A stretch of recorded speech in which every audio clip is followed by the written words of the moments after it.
nhớ rong tan thọ trầu ý trồng nhiệt dịch tin năng trà thế trồng phong như sợ đời cú rong xía tao làm gì nè sợ đời nhớ trầu số hỗ trợ chùa nó giờ linh đời bé sĩ cho là sai trả sở sự hay chọn đời bé tổ tu hùng gạo mua lúc xuống đòn bé xử lý và nhớ trầu sát đến Jamaica California Fresno và trầu nâng phê tua nhớ trầu nó mình thi cậu xa lúc cậu ý linh đu xong cái cậu chuan trò trầu này cho phong như bao lần tàu ta sĩ này nhớ trầu nó mình thi cậu xa trồng đun đỡ hai tia ta sĩ nó trồng phứ tu chứng sự America lời chẳng ta tỏ chơi phơ thia lời thả lì trả giờ linh đời bé sĩ cho làm một sai tàu. Last night at about 7:48 p.m., the Fresno Police Department received numerous 911 calls regarding a shooting at 5361 East Lamona. The callers indicated that several people had been shot at this location. Upon arrival, officers immediately began securing the scene and started rendering aid to the victims. This involved multiple victims who had sustained mortal injuries. Officers performed CPR while responding medical aid arrived. This was immediately classified as a mass casualty event because of the number of victims, which meant that each victim's injuries had to be prioritized by the degree of injury.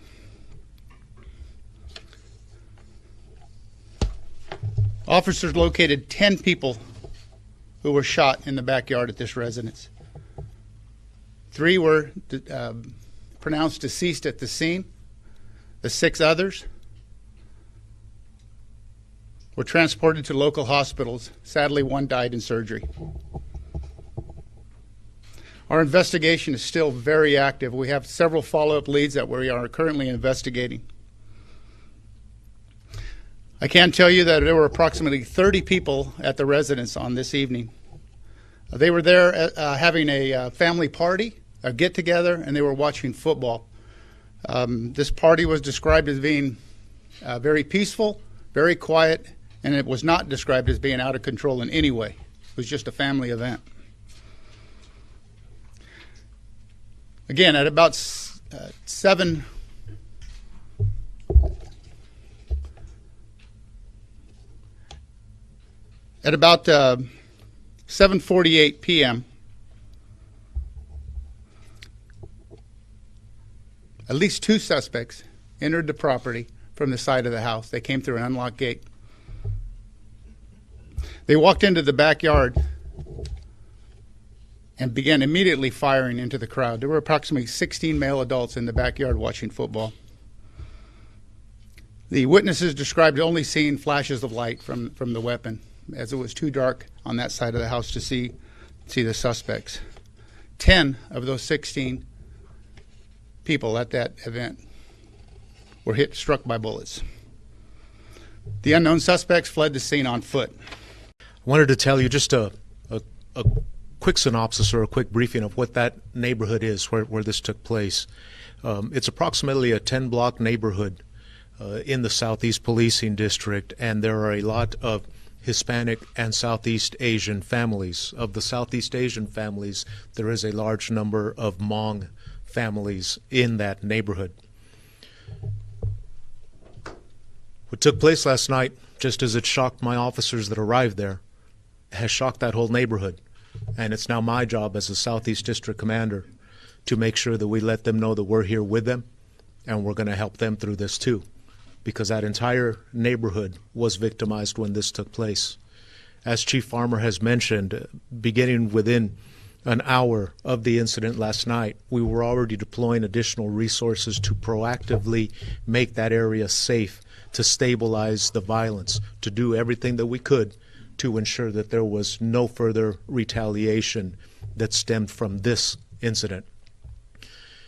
By this morning, we had already pulled 3 of my Southeast Asian officers that work in other special units and have assigned them to the Southeast Investigations Unit to help with translation and just a better feel for what goes on in that neighborhood.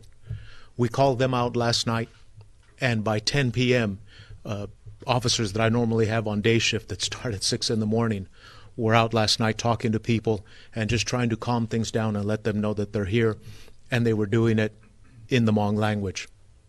This is something that Southeast prides itself in, is being able to reach out and connect with our community. This is an emergency now in this neighborhood, and we're doing all we can to calm things down. We will be going door to door on Lamona and some of the other surrounding blocks and speaking with everyone and just letting them know that we are here for them. We want the citizens of Fresno to know that we're doing everything we can to calm the violence and ensure that this doesn't spark in any other neighborhood in Fresno, specifically in that neighborhood where this took place last night. And on top of that, as Chief Hall has mentioned, I'm also working with my officers that responded to this call.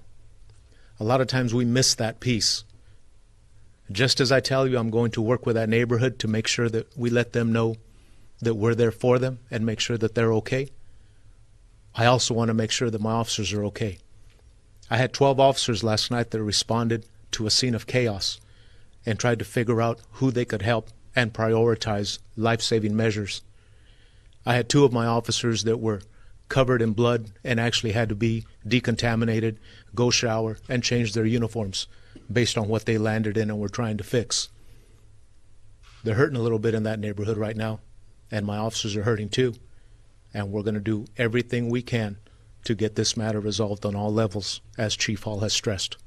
It does indicate that some of the members who were attending the football party were involved in a disturbance during the prior week. We are looking to see if there's a connection between that disturbance and last night's shooting.